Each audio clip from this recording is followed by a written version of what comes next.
No final do período de Uruk, por volta do ano 3200, a ampla influência cultural da Babilônia sobre o Oriente Próximo enfraqueceu, e os povos de toda a região retornaram às tradições locais e deixaram de escrever para registrar transações.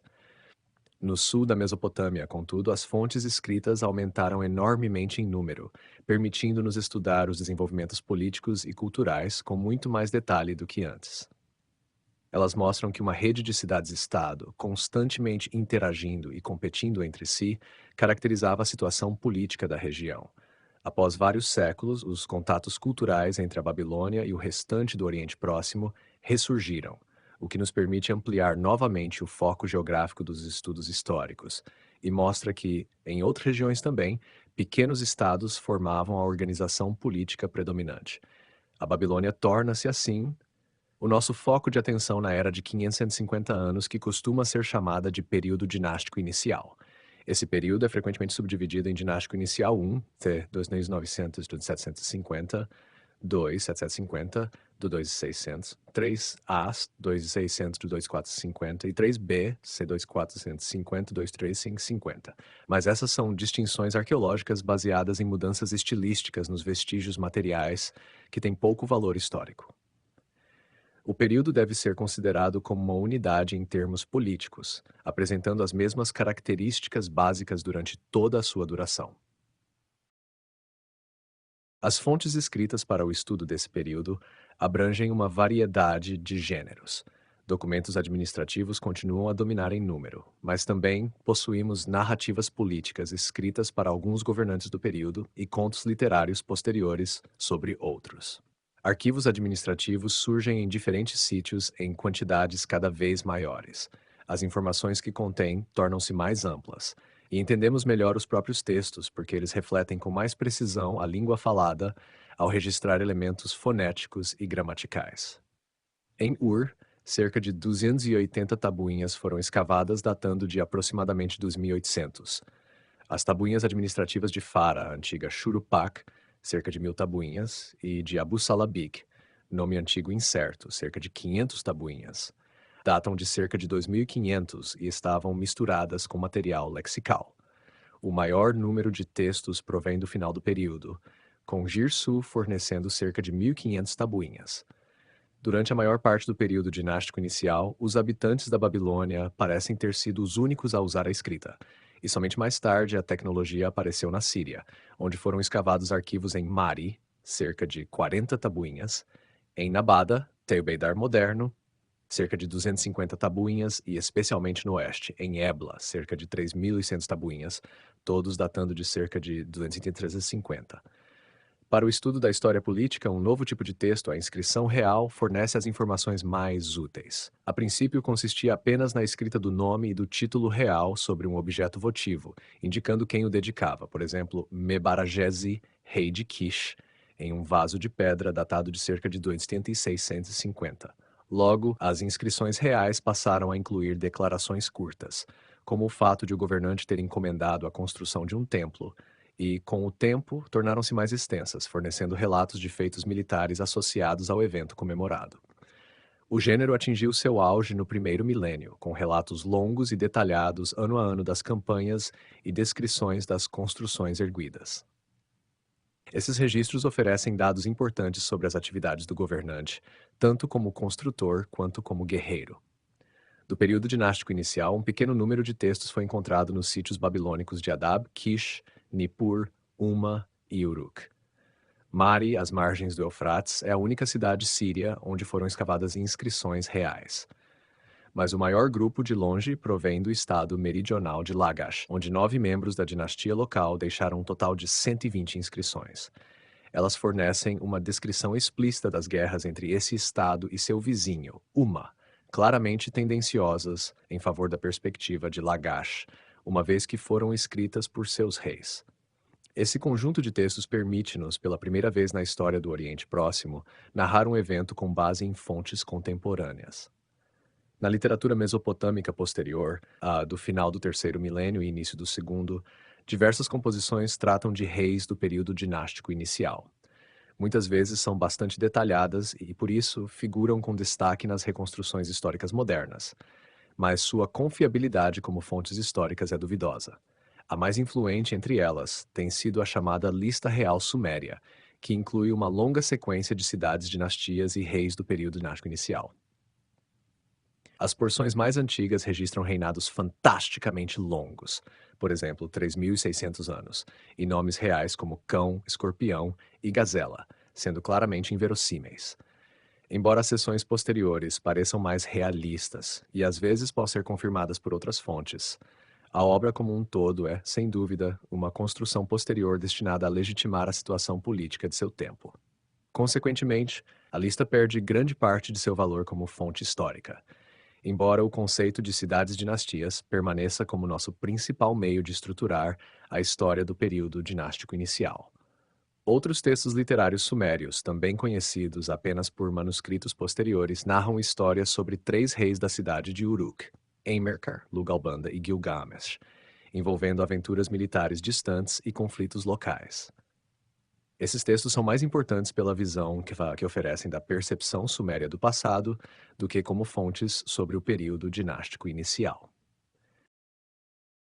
Um estudo da Babilônia do período dinástico inicial deve basear-se primeiramente nos vestígios textuais do próprio período, e, por volta de 2400, certos locais já nos fornecem uma combinação de escritos que permite investigar questões sob diversos ângulos simultaneamente. Do estado de Lagash, por exemplo, possuímos inscrições reais relatando eventos militares e políticos, além de um grande número de documentos administrativos que registram as atividades de uma importante instituição pública. Esses materiais nos permitem reconstruir a administração real e comparar a retórica oficial com os registros dos assuntos cotidianos reais. Um problema, no entanto, é que algumas das palavras encontradas nessas fontes só são compreendidas porque aparecem em documentações mais extensas e posteriores. É preciso considerar a possibilidade de que seu sentido tenha mudado ao longo do tempo devido a novas circunstâncias, e não podemos simplesmente aplicar um significado do século XXI para explicar um termo usado em um registro do século XX. Por exemplo, o título Ensi, bem conhecido mais tarde como de um governador provincial a serviço do rei, parece referir-se, no período dinástico inicial, a um governante que atua de forma autônoma. Mudanças na situação política e em outras circunstâncias influenciaram o significado de tais termos. O número crescente de fontes escritas e os temas que abordam constituem um grande trunfo para o historiador, mas é necessário estar ciente de um viés importante presente nelas. São produtos apenas dos dirigentes das organizações estatais, reis, administradores de templos e afins, e revelam apenas os interesses desses grupos. E isso também se aplica às obras de arte visual produzidas nesse período.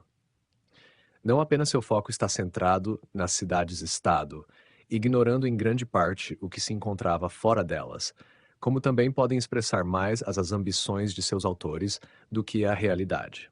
Reis podem ter desejado esmagar o exército inimigo, sem necessariamente tê-lo feito. Esse viés da documentação escrita permanece como um desafio ao longo de toda a história do Oriente Próximo, mas é especialmente agudo nesse período inicial, em que as vozes de atores não estatais estão completamente ausentes. O elemento básico da organização política da Babilônia, no período dinástico inicial, era a cidade-estado, um centro urbano que controlava diretamente um território ao redor com cerca de 15 quilômetros de raio, onde as pessoas viviam em aldeias. Como a agricultura da região dependia inteiramente da irrigação para o cultivo, os assentamentos precisavam estar próximos a rios, principalmente os diversos ramos do Eufrates ou a canais escavados ao longo deles. Em toda a Babilônia existiam cerca de 35 cidades-estado, distribuídas mais ou menos uniformemente pela região. Algumas delas incluíam vários centros urbanos, sendo o caso mais notável o de Lagash, que incorporava três cidades, Girsu, Lagash e Nina. Entre as zonas cultivadas e permanentemente habitadas havia as estepes, usadas para a criação sazonal de animais e para a caça. Essas áreas e seus habitantes eram apenas indiretamente controlados pelos poderes urbanos. No início do terceiro milênio, a Babilônia passou por um crescimento populacional geral, possivelmente acelerado pela imigração ou pela sedentarização de grupos seminômades. Em toda a região houve um aumento no número de cidades, no seu tamanho e na densidade populacional. Cada cidade constituía um pequeno estado com uma hierarquia política sob o comando de um único governante. Inicialmente, essas cidades-estado estavam situadas a distâncias suficientes umas das outras para que entre elas houvesse terras não cultivadas e steppe, fora das zonas agrícolas. No entanto, o crescimento contínuo da população exigiu a expansão das áreas de cultivo, de modo que as fronteiras das cidades-estado, especialmente no sul, tornaram-se contíguas ou até se sobrepunham. Um processo de ressecamento do clima pode ter agravado essa tendência, pois causou a redução do nível do mar e o recuo dos rios em menos ramificações. O desaparecimento das zonas intermediárias teve repercussões importantes, tanto dentro dos estados quanto na região como um todo. Entre as mudanças ocorridas, destacam-se a secularização do poder dentro das cidades-estado e sua centralização em termos regionais. Um elemento fundamental da ideologia mesopotâmica era o conceito de que cada cidade era a morada de um deus ou deusa em particular. Acreditava-se que as cidades haviam sido construídas nos tempos primordiais como residências para os deuses, que atuavam como divindades tutelares. Assim, Ur era a casa de Nana, Uruk de Inanna, Nippur de Enlil e assim por diante. Esse conceito estava ligado ao papel do templo, ou casa do deus, nas cidades. A função do templo como coletor e distribuidor dos recursos agrícolas baseava-se na ideologia de que o deus os recebia como presentes e os redistribuía ao povo. Assim, o chefe da administração do templo servia como líder da cidade. E desde o período de Uruk, o principal apoio ideológico do governante urbano era seu papel na casa-templo. O templo era de fato a instituição dominante na cidade primitiva e sua maior estrutura, por vezes erguida sobre uma plataforma de terra que se elevava sobre os demais edifícios. Os deuses eram imaginados como vivendo num mundo paralelo ao dos humanos. Cada um possuía um lar, um cônjuge, filhos e servos. As divindades subordinadas também tinham templos e santuários menores nas cidades, proporcionais ao seu status, e toda cidade possuía uma multiplicidade de templos. Com a expansão das zonas de influência das cidades-estado, a competição pelos territórios ainda disponíveis aumentou, levando logo a guerras interurbanas por terras agrícolas. Em tais situações, o papel militar do líder tornava-se mais importante do que seu papel cultual. Em narrativas sumérias posteriores que olhavam para esse período, o povo concedia autoridade temporária a um líder militar em momentos de crise. A Assembleia Popular elegia um homem fisicamente forte como líder de guerra, e esse corpo controlava suas ações. Historiadores modernos costumam considerar essa prática como indício de uma democracia primitiva, que se desfez, dando lugar a um sistema dinástico em que o governo era transmitido de pai para filho ao longo de várias gerações. O ideal dinástico do líder militar não era compatível com o do chefe administrador do templo, escolhido pelos deuses por sua competência administrativa. Cada um tinha uma base distinta de autoridade. Um derivava da proeminência na guerra, o outro da percepção do favor divino. Associamos essa nova classe militar ao palácio e à realeza. No período dinástico inicial, vemos o surgimento de um novo tipo de construção monumental, o palácio, identificável por seu plano residencial. Além disso, documentos da época mencionam uma nova instituição central, o Egal, literalmente grande casa, que em períodos posteriores refere-se claramente à casa real. Essa era distinta do casa, do deus da cidade, ou seja, o templo. Essas duas fontes de autoridade não precisam ser vistas como necessariamente antagônicas, mas uni-las em uma só não era tarefa simples. As evidências de Lagash, o estado mais bem documentado do período, mostram como essas duas bases de poder foram harmonizadas. Por volta de 2450, seu governante Anatum ergueu uma grande estela de pedra plana, gravada com inscrições e imagens visuais em ambos os lados, para comemorar uma vitória em sua guerra contra Uma. Seu nome moderno é Estela dos Abutres. Um dos lados mostra a divindade tutelar Ningirsu capturando inimigos numa rede e subjugando-os com sua clava. No outro lado, o rei lidera suas tropas em batalha. Deus e rei são como duas faces da mesma moeda. Juntos triunfam, mas são distintos. O último governante independente de Lagash parece ter apagado essa distinção. Chamava-se Uruinindina e era um usurpador. Logo no início de seu reinado, proclamou uma reorganização do Estado, aparentemente retirando de si mesmo e de sua família o controle sobre as terras agrícolas e transferindo para o deus da cidade, Ningirsu, e sua família. Além disso, aboliu diversos tributos e impostos e cancelou certas obrigações de famílias endividadas. Ao mesmo tempo, nota-se uma mudança fundamental na administração da instituição mais bem documentada do estado de Lagash. O que antes era chamado Emi, a casa da esposa do governante da cidade, passou a se chamar Ebal, a casa da deusa Baal, esposa de Ningirsu. No entanto, primeiro o próprio Uruinimgina e depois sua esposa apareceram como administradores-chefes, embora as propriedades fossem supostamente de Baal. A mudança de nome da instituição coincidiu com um aumento substancial de suas atividades, dobrando o número de seus dependentes e das áreas agrícolas por meio da transferência de recursos de outros templos. Esses movimentos parecem indicar uma tentativa de unificar as diversas casas da cidade sob a família do governante. Como rei e líder militar, Uruinindina ostensivamente transferiu a posse de terras e propriedades para o deus da cidade e sua família. Mas, na prática, ele e seus familiares assumiram o controle dos bens divinos. O rei governava por favor divina, mas detinha o comando total sobre os bens terrenos dos deuses, de modo que qualquer distinção anterior entre autoridade secular e divina havia desaparecido. Essa ideia encontrou sua expressão mais completa no período seguinte, sob a dinastia de Akkad.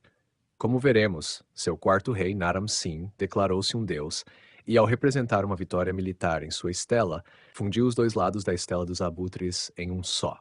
Como rei-deus, Naram-Sin liderava pessoalmente suas tropas em batalha.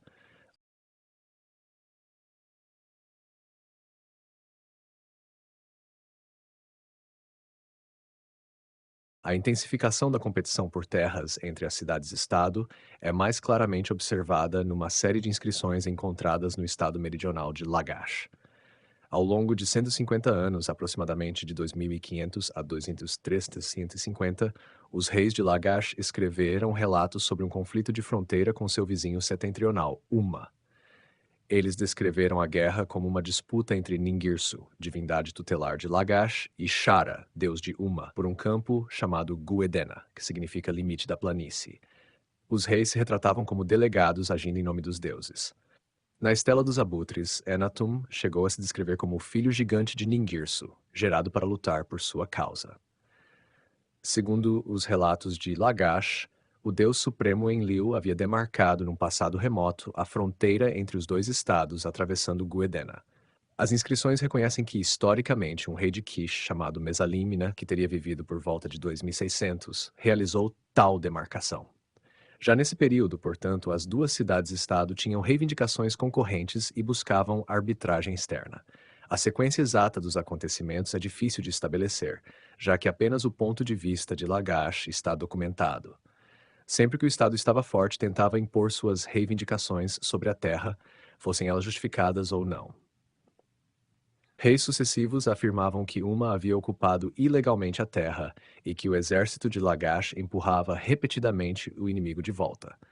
No entanto, o conflito persistiu por vários séculos, o que demonstra tanto a inconclusividade dessas batalhas quanto a importância da área agrícola para ambos os estados. Podemos supor que outras cidades-estado também tentavam expandir suas zonas agrícolas, anexando os campos de vizinhos. Nem todas as interações entre os estados eram hostis. As casas reais comunicavam-se entre si como iguais e mantinham relações diplomáticas. A troca de presentes fortalecia esses laços. Em um tesouro de objetos preciosos encontrado em Mari, havia uma conta inscrita com o nome de Mesanepada, rei de Ur. O conjunto provavelmente foi um presente de um rei a outro.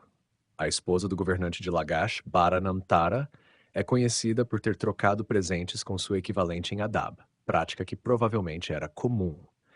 Embora a cidade-estado fosse a unidade política predominante do período, diferentes processos de centralização do poder em unidades territoriais maiores estavam em curso, tanto por meio de interações hostis quanto pacíficas entre os estados. Guerras entre vizinhos podiam levar a ocupações territoriais. Por volta de 2400, por exemplo, um rei de Uruk, Lugal-Kigneddu, reivindicou o reinado sobre Ur, cidade situada a 50 quilômetros ao sul.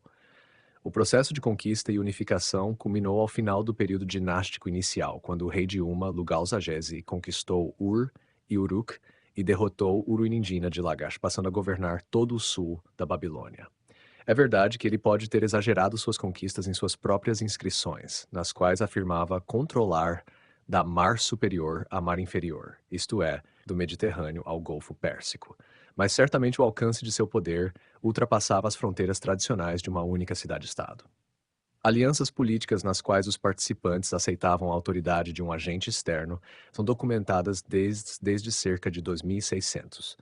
Um exemplo desse tipo de superestrutura regional pode ser inferido do título Rei de Kish. Quando o deus Enlil demarcou a fronteira entre Uma e Lagash, foi Mesalim, rei de Kish, quem a mediu e ergueu um marcador. Que Mesalim detinha algum tipo de autoridade em Lagash é confirmado por uma massa cerimonial com seu nome encontrada lá, mas o texto termina mencionando que Lugal Shangri era o governante local, o Ensi, de Lagash na época. Da mesma forma, uma inscrição de Mesalim na cidade central babilônica de Adab reconhece a existência de seu governante local, um tal Ninkizalsi. O título Rei de Kish aparece repetidamente nas inscrições reais do final do período dinástico inicial, e não pode ser interpretado como se indicasse apenas reis que controlavam a cidade de Kish, no norte da Babilônia. Eanatum de Lagash, por exemplo, após derrotar várias cidades do sul, foi declarado rei de Kish pela deusa Inanna. Por que o reinado de Kish tinha esse prestígio? É altamente improvável que o título implicasse controle pleno sobre a Babilônia, e que os outros governantes cujas inscrições lemos fossem apenas dependentes de uma dinastia em Kish. O poder do rei de Kish parece ter derivado de algum tipo de entendimento político regional, apoiado pela força militar. Lembremos que Enatum só se tornou rei de Kish após vencer vários vizinhos. Ele detinha uma autoridade reconhecida em toda a região. Outro exemplo de acordo político é atestado em textos administrativos de Shuruppak, datados de cerca de 2500. Registros de soldados de Ur, Adab, Nippur, Lagash e Uma foram mantidos nessa pequena cidade. Disse que esses homens estavam estacionados em Kenji, termo que, alguns séculos mais tarde, passou a significar Sumer, o sul da Babilônia, mas que provavelmente nessa época referia-se a uma localidade específica. O mesmo grupo de textos também menciona uma coalizão em um local chamado Unken, palavra suméria para assembleia composta por Lagash, Uma e Adab. Esses arranjos foram efêmeros. Os dois últimos foram desfeitos pelo conflito de fronteira entre Uma e Lagash. Provavelmente tratavam-se de alianças formadas em meio às lutas características do período, nas quais as cidades concluíam pactos variados para resistir aos inimigos.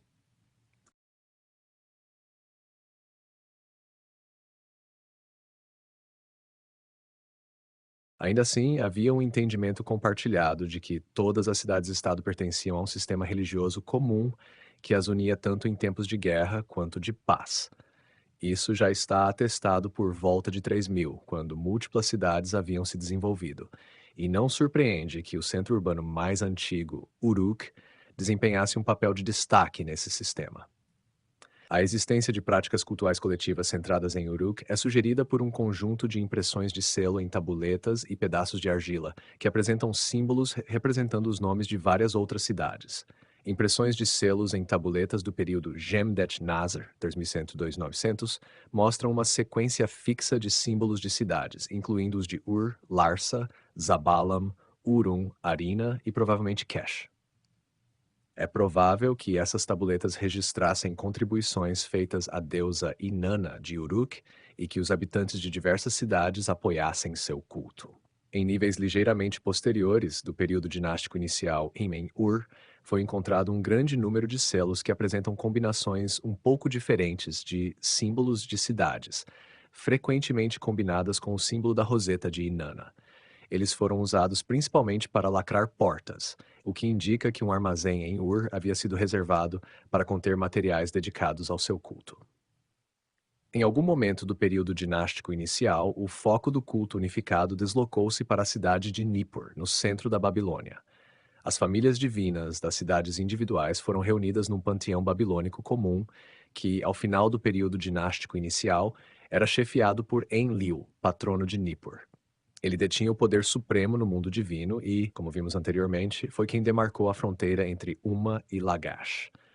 A cidade de Enlil, Nippur, alcançou um status único que perduraria até o século XVIII. No final do terceiro milênio, todas as cidades da Babilônia deveriam apoiar seu culto, e no início do segundo milênio, o controle político sobre Nippur dava a um rei o direito de reivindicar soberania. De algum modo, os sacerdotes dessa cidade, militarmente irrelevante, tinham autoridade para conferir um status especial a um entre muitos concorrentes.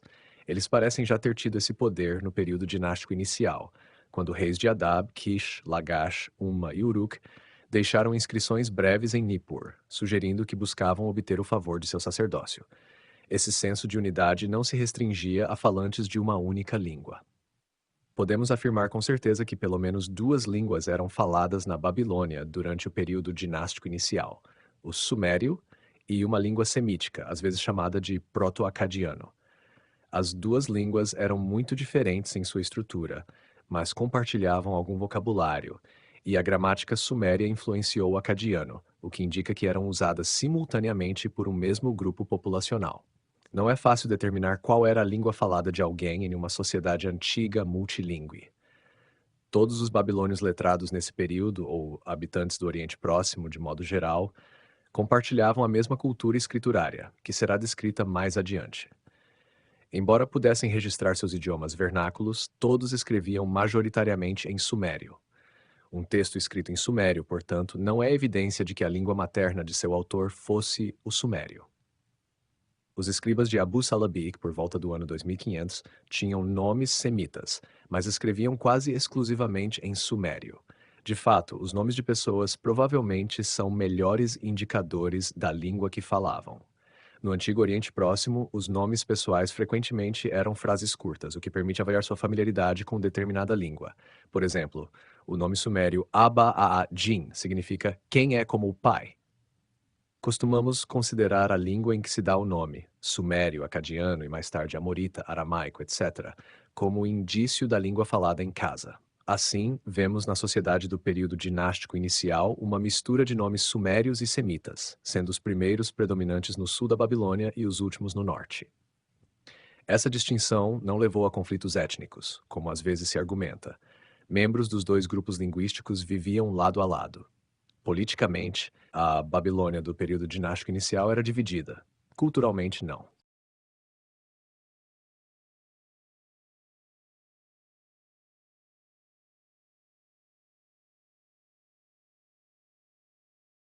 A Babilônia do período dinástico inicial não existia isolada. Ela era cercada por países considerados estrangeiros pelos babilônios, com os quais mantinha relações diversas.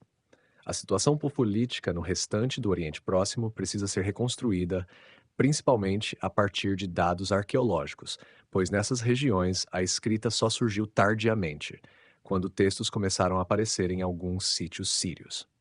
A partir desse momento, os documentos babilônicos também passam a fazer referência ao mundo exterior. Isso gera uma situação desfavorável, pois leva a uma ênfase exagerada nos contatos com a Babilônia e a um foco excessivo no sul.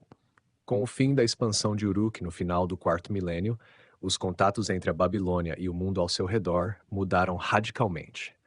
No início do terceiro milênio, tradições locais ressurgiram com força total no norte e no leste, e o Oriente Próximo passou a apresentar grande diversidade cultural. Qualquer influência que tivesse vindo do sul desapareceu. Ao mesmo tempo, algumas regiões vizinhas passaram a se integrar mais fortemente à órbita babilônica, incluindo uma que estivera fora da esfera de Uruk, o Golfo Pérsico.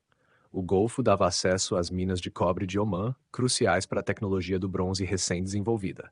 O interesse babilônico pela região, portanto, não era inesperado.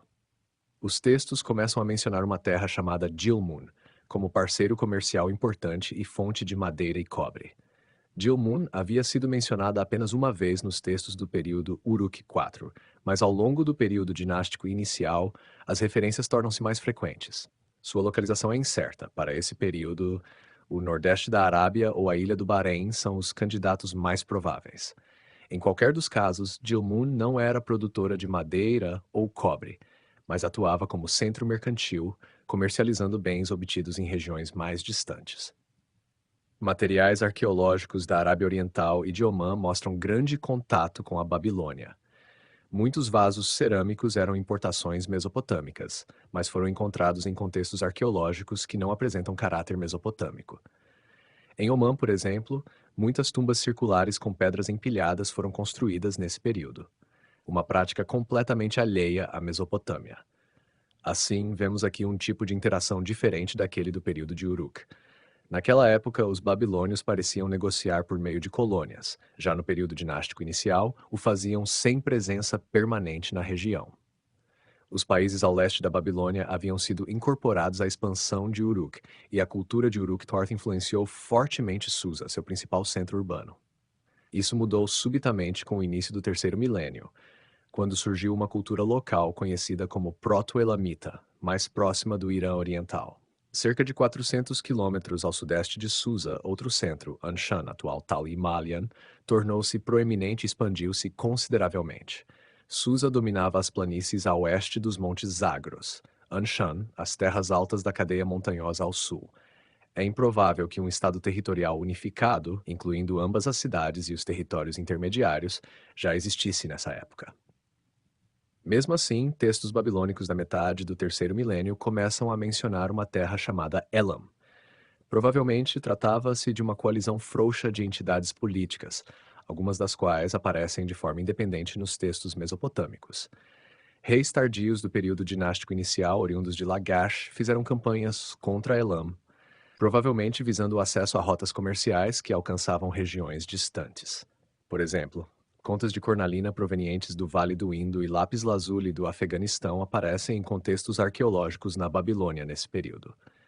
A Babilônia parece ocupar o papel de receptora, importando bens de luxo exigidos por suas novas elites. Em troca, é provável que exportasse tecidos e outros produtos manufaturados de fácil transporte. A cultura material do Irã não demonstra forte influência babilônica, o que sugere que não havia presença permanente de comerciantes babilônicos.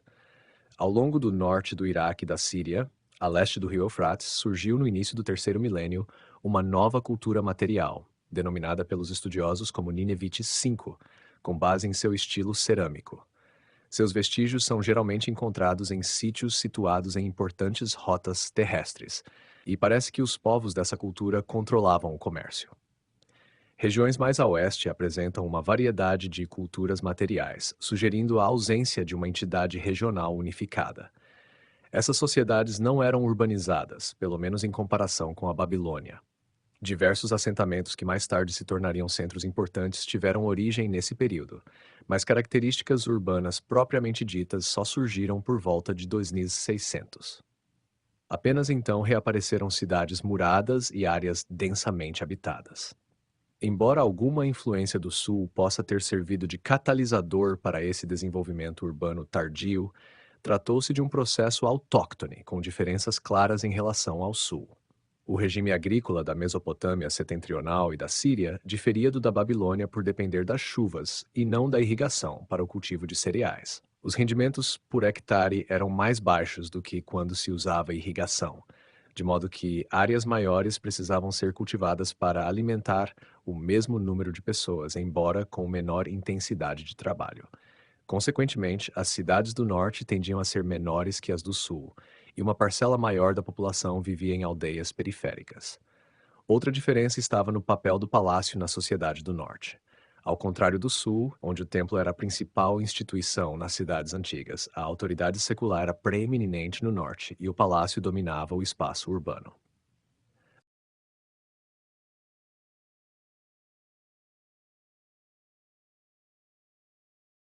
As cidades do norte eram os núcleos de pequenos estados que incorporavam o campo ao redor, onde os camponeses cultivavam a terra. O povoamento nesses estados era mais disperso do que no sul e as zonas rurais eram mais amplas, mas com o foco mantido na cidade central, esses estados continuavam sendo, essencialmente, cidades-estado. Conhecemos muitas delas pelo nome. Por exemplo, Nagar, Sheihna e Urkesh, na região do rio Habur. Mari, Tutul, Emar e Carquemis ao longo do Eufrates, Assur e Hamazi no leste, e Ebla, Ugarit e Biblos no oeste. Esses estados mantinham contato entre si por meio de relações diplomáticas e comerciais. O tema do comércio domina os documentos palacianos encontrados em Ebla, o que sugere contatos diplomáticos amplos. Reis e representantes de outros estados frequentemente visitavam Ebla, realizavam casamentos diplomáticos e trocavam presentes regularmente. A guerra também fazia parte desses contatos. Ebla teve um longo conflito com Mari, no Eufrates, provavelmente pela disputa do controle comercial com a Babilônia, e durante certo período teve de pagar pesado tributo, até que o último governante do período, Ishar-Damu, inverteu a situação. Alguns desses centros, Mari e Nagar-Ebla, parecem ter se tornado capazes de impor sua vontade a estados vizinhos, mas os detalhes de suas ações militares permanecem desconhecidos. Paralelamente à centralização do poder secular, também se desenvolveu um senso de unidade religiosa, já que governantes de várias cidades prestavam juramentos no templo de Dagan, em Tutul, às margens do Eufrates. Esta última cidade talvez tivesse um prestígio regional comparável ao de Nippur, na Babilônia. Outra semelhança entre a Babilônia e a região ao norte é que ambas possuíam sociedades multilingües. A maioria das pessoas falava dialetos semitas, mas também há evidências da língua urrita, que não pertence à família semítica, nem está relacionada ao sumério. Os nomes pessoais, mais uma vez, são o principal indicador dessa multiplicidade linguística. Os urritas provavelmente predominavam no norte da Síria, onde mais tarde surgiram os estados de Urkesh e Nawar, mas pessoas com nomes urritas aparecem já pouco depois do período dinástico inicial, tão ao sul quanto Nippur, na Babilônia. Da mesma forma, pessoas com nomes semitas habitavam toda a Síria e a Mesopotâmia setentrional. Essa heterogeneidade linguística, até onde sabemos, não deu origem a nenhum conflito social ou étnico. A organização política do Norte, uma área geograficamente muito maior que a Babilônia, era, portanto, essencialmente semelhante à do Sul. Os centros urbanos concentravam o poder e dominavam os campos ao redor, mesmo que os estados setentrionais fossem mais amplos em extensão. Havia, contudo, uma diferença na base ideológica do poder. No norte, ela era de natureza secular, não religiosa. A cidade de Kish, no extremo norte da Babilônia, funcionava como um ponto intermediário entre esses dois mundos. Mantinha contatos próximos tanto com os estados do sul quanto com os estados sírios e talvez tenha possuído uma organização política mais baseada no poder secular do que no religioso. Não surpreende, portanto, que um homem vindo de Kish, Sargão, tenha desestabilizado todo o sistema.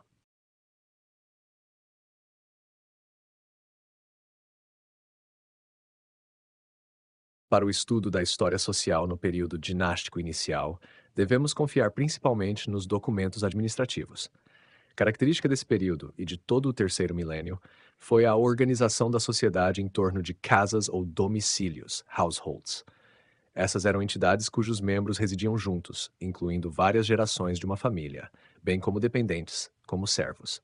Os domicílios tinham origem em grupos de parentesco economicamente independentes, mas o conceito foi expandido como estrutura para grandes instituições centradas em deuses e reis. Assim, a palavra suméria para palácio era Egal, grande casa, e para templo usava-se seguido do nome de um deus, como por exemplo, casa do deus Ningirsu. Todos os grandes arquivos de tabuletas derivam dessas unidades e retratam um mundo com o domicílio no centro, deixando outras atividades sem documentação. Cada domicílio pode ser considerado uma unidade autônoma e autossuficiente. Possuía terras, rebanhos, ferramentas e barcos de pesca, e incluía agricultores, pastores, pescadores, pessoas encarregadas da produção e preparo de alimentos e da manufatura de bens. Domicílios maiores incorporavam vários departamentos com tarefas distintas, muitas vezes também designados pelo termo é. No final do período dinástico inicial, membros individuais da elite também possuíam seus próprios domicílios. Em Lagash, por exemplo, a rainha tinha o seu, chamado Casa das Mulheres, em sumério, que ela administrava de forma independente. Sua propriedade era menor do que a do rei, mas era autossuficiente, e parece que mulheres dirigiam a casa da rainha. Não podemos documentar isso com segurança para o período dinástico inicial, mas no período posterior de Ur-3, os oficiais dessa casa eram, em sua maioria, mulheres. Internamente, o pessoal de cada domicílio era organizado de forma hierárquica. Trabalhadores homens e mulheres, Gursh, e Gemé, em sumério, ocupavam a base dessa hierarquia e eram, de longe, os membros mais numerosos. Embora não fossem escravizados no sentido pleno do termo, eram trabalhadores dependentes. Podiam viver com suas famílias ou em alojamentos institucionais fornecidos pela organização para a qual trabalhavam. Recebiam recompensas na forma de rações, quantidades padrão de cevada, contabilizadas mensalmente, e de óleo e lã, contabilizadas anualmente. As pessoas que recebiam essas provisões eram principalmente homens e mulheres ativos, mas também incluíam crianças e idosos. É evidente que as rações constituíam o sustento dado a todos os dependentes do domicílio, fossem produtivos ou não. As quantidades eram calculadas segundo o sexo e o status do trabalhador. Um homem recebia regularmente o dobro da quantidade de grãos dada a uma mulher. Supervisores recebiam mais que seus subordinados, artesãos especializados mais que trabalhadores não qualificados, e assim por diante. Esse padrão, no qual o domicílio provia seus dependentes com os bens básicos de alimentação e vestuário, permaneceu uma característica fundamental da sociedade do Oriente Próximo ao longo de todo o terceiro milênio. Como os bens fornecidos não compunham uma dieta completa, devemos concluir que essas pessoas tinham acesso a outros alimentos por meios externos ao sistema de rações. Legumes e peixes provavelmente eram cultivados ou coletados pelos membros da família, ou talvez os trabalhadores trocassem parte de suas rações por esses alimentos.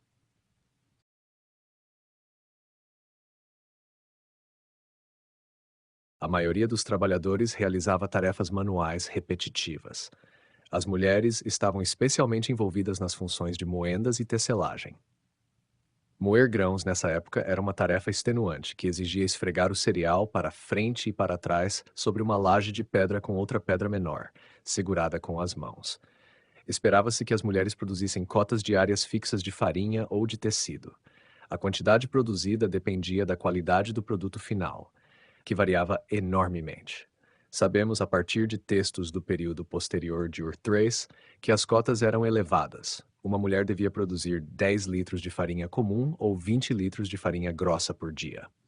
As cotas de tecelagem podiam facilmente chegar a 2 metros quadrados por dia. Eram tarefas pesadas e podiam causar lesões físicas, como ilustram os esqueletos de mulheres escavados no sítio neolítico de Abu Huraira, na Síria, datado do sétimo milênio. Seus joelhos, pulsos e lombares apresentavam sinais de artrite, e os dedos dos pés estavam deformados por passarem longos períodos dobrados sob os pés, na posição exigida para moer grãos. Embora os registros do período dinástico inicial se refiram às mulheres como grupos, é provável que elas trabalhassem individualmente em casa, ao mesmo tempo em que cuidavam dos filhos. Essas tarefas caracterizavam-se, portanto, como indústrias domésticas. Pertencer a uma grande casa também oferecia uma forma de sobrevivência para os mais frágeis da sociedade. Viúvas e crianças incapazes de se sustentar ingressavam nos domicílios templários, onde recebiam apoio básico. As casas não existiam apenas nas cidades, mas também no campo, onde comunidades rurais compostas por grandes famílias que possuíam terras em comum sobreviveram fora do controle institucional. Sua presença na sociedade do período dinástico inicial, bem como o declínio de sua importância, fica evidente em um conjunto de cerca de 50 documentos de venda de terras.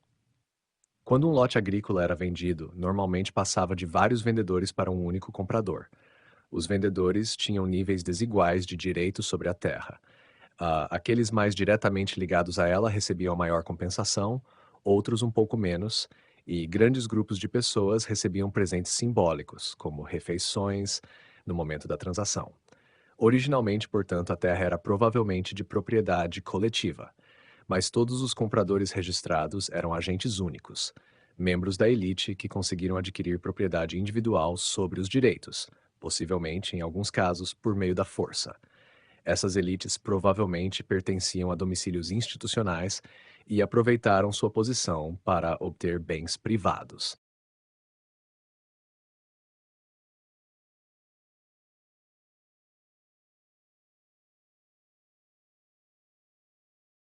Vários domicílios institucionais coexistiam dentro de cada cidade-estado. Alguns pertenciam a deuses, outros às autoridades seculares. Entre os templos havia uma hierarquia que refletia dos deuses no panteão local. Por exemplo, em Lagash, o domicílio do deus da cidade, Ningirsu, era maior do que o de sua esposa divina, Pau, e o dela, por sua vez, era maior do que os de seus filhos Shulshagana e Galima. É notável o quão abrangente podia ser o controle dessas instituições. Os registros de Churupak, por exemplo, mostram um controle altamente centralizado da economia. As contas de cevada registram quantidades suficientes para fornecer rações diárias a 10.000 pessoas durante um ano inteiro, e os silos escavados no local confirmam que tais volumes podiam ser armazenados conjuntamente. As áreas agrícolas ligadas aos domicílios institucionais eram igualmente vastas. No entanto, como toda a documentação textual do sul da Babilônia provém de templos, costumava-se acreditar que os templos dominavam completamente a sociedade do período dinástico inicial. Como o templo da deusa Baal em Lagash é nossa principal fonte de textos, essa cidade chegou a ser descrita como um estado-templo, onde os deuses seriam proprietários de todas as terras e bens. Hoje, a maioria dos estudiosos rejeita essa ideia, reconhecendo que outros setores da sociedade também participavam da vida econômica, embora não estejam documentados. O alcance da administração central torna-se ainda mais evidente no caso de Ebla, no noroeste da Síria. Toda a nossa documentação ali foi escavada num arquivo palaciano e demonstra como essa instituição controlava amplamente a atividade econômica. Ela administrava diversas unidades, incluindo o domicílio do rei e entidades referidas com um termo que, na Babilônia, significava aldeia.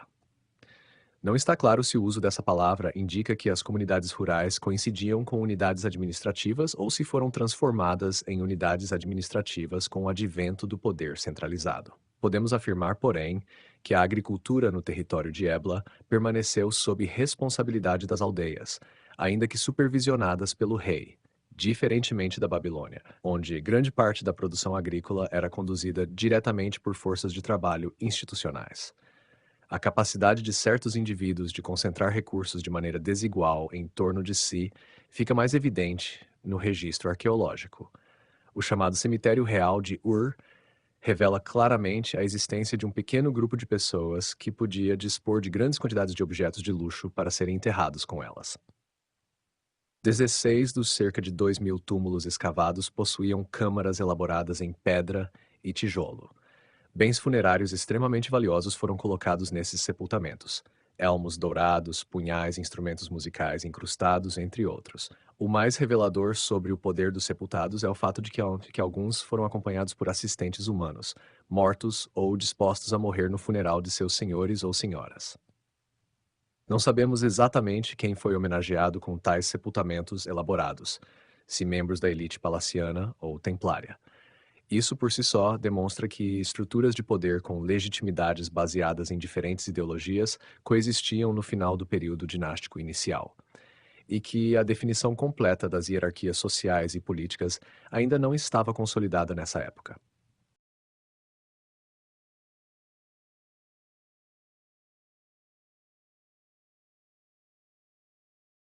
Durante o período dinástico inicial na Babilônia, a tecnologia da escrita, recém-inventada, evoluiu tanto na sua capacidade de representar as línguas faladas, quanto na extensão das informações que transmitia. O sistema passou por várias mudanças. Primeiro, os escribas começaram a imprimir os sinais no barro das tabuletas, utilizando um estilete de ponta chanfrada, em vez de traçá-los. Quando a ponta do estilete era pressionada contra o barro, formava um pequeno triângulo e uma linha fina, criando assim a forma de cunha, que hoje chamamos de cuneiforme. Os sinais tornaram-se progressivamente mais esquemáticos e padronizados, e era possível imprimi-los rapidamente com um número limitado de traços. Ao final do período, poucos sinais ainda lembravam os elementos pictóricos originais sobre os quais se baseavam. O uso de sinais silábicos também se expandiu, permitindo representar cada vez mais elementos da língua falada. No entanto, os sinais que representavam palavras inteiras e exigiam que o leitor suprisse os elementos gramaticais continuaram predominantes. Enquanto nos textos proto-cuneiformes de Uruk estavam ausentes indicações de conjugação verbal, esses elementos passaram a ser expressos de forma cada vez mais explícita, embora nunca tenha havido no sistema cuneiforme a obrigação de registrar todos os detalhes gramaticais. O crescente uso dos sinais silábicos possibilitou a escrita de línguas além do sumério. Os escribas puderam registrar nomes pessoais em dialetos semitas e em urrita, inserir preposições semíticas nos textos e assim por diante. Os escribas também padronizaram a disposição das tabuletas, dividindo-as em uma ou mais colunas verticais de quadros, lidos de cima para baixo, geralmente contendo uma única palavra, com ou sem elementos gramaticais. A sequência dos sinais refletia melhor a pronúncia das palavras, embora mesmo nos textos mais recentes do período dinástico inicial, os sinais às vezes ainda aparecessem embaralhados. Esses desenvolvimentos tornaram os textos mais compreensíveis tanto para os leitores da antiguidade quanto para nós hoje. Os registros administrativos tornaram-se mais explícitos, indicando, por exemplo, se uma determinada pessoa emitiu ou recebeu mercadorias. As inscrições reais evoluíram de simples marcas de posse para narrativas extensas. Assim, a escrita adquiriu uma função ampliada e aumentou sua capacidade de transmitir novos conhecimentos, além de preservar informações para as gerações futuras. Um rei que deixasse um objeto votivo em um templo podia indicar nele que havia feito tal oferenda, para que visitantes futuros reconhecessem seu ato. Esses desenvolvimentos ocorreram na Babilônia, onde houve um uso contínuo da escrita desde o período de Uruk. Fora da região, mesmo os povos que haviam tido contato com a escrita de Uruk ou com a escrita proto-elamita de Elam abandonaram a tecnologia. Apenas no final do período dinástico inicial, os habitantes de várias cidades da Síria voltaram a adotá-la, claramente sob influência babilônica. O uso intensificado dos sinais silábicos ali facilitou a adaptação do sistema de escrita a diferentes grupos linguísticos. Os escribas sírios importaram as formas das tabuletas babilônicas, sinais e suas leituras, e embora utilizassem majoritariamente palavras sinais sumérias, é evidente que as pronunciavam nas línguas que falavam. Em Ebla, inseriam regularmente elementos gramaticais semíticos entre as palavras. Os textos arcaicos de Uruk já mostram que a escrita não se limitava às transações econômicas, embora essas continuassem a dominar numericamente o corpus. Listas lexicais, palavras em sequência fixa, fornecem as mais antigas evidências sistemáticas de pensamento especulativo e associativo. Incluem listas de nomes de deuses, profissões, animais, aves, metais, madeiras, nomes de cidades e assim por diante. No período dinástico inicial, esse gênero floresceu e demonstra a aceitação das mesmas tradições em uma ampla área geográfica. O mais notável é a fidelidade com que esses textos eram copiados em cada cidade onde foram encontrados. As listas de Abu Salabik são duplicadas com poucas variantes em Ebla, a cerca de 900 quilômetros de distância. Existem também outros textos literários do período, geralmente composições curtas, incluindo encantamentos, hinos e literatura sapiencial, isto é, catálogos de provérbios ou provérbios apresentados em forma de diálogo artificial, no qual um pai aconselha seu filho. Esses textos são difíceis de compreender, pois o sistema de escrita ainda era muito lacônico. As mesmas composições aparecem com frequência em diferentes sítios, especialmente Shuruppak e Abu Salabik, o que demonstra que uma fonte comum inspirava as diversas escolas de escribas. Embora a maior parte do material esteja em sumério, há um hino proto-acadiano a Shamash encontrado tanto em Ebla quanto em Abu Salabik. No meio do terceiro milênio, portanto, vemos surgir um koine cultural no Oriente Próximo letrado. O centro intelectual era a Babilônia, onde as práticas escriturárias e a maioria dos textos literários foram primeiramente desenvolvidos. Após o surgimento de culturas urbanas na Síria e na Mesopotâmia setentrional, essas regiões readotaram a técnica da escrita a partir da Babilônia, e certas cidades provavelmente atuaram como intermediárias nesse processo. Kish, no norte da Babilônia, foi muito importante, assim como Mari, no Médio Eufrates. Alguns textos de Ebla afirmam que os jovens escribas vieram de Mari, o que sugere que a cidade oferecia formação para escribas sírios. Povos da Síria Ocidental liam os mesmos textos que os da região sul da Mesopotâmia.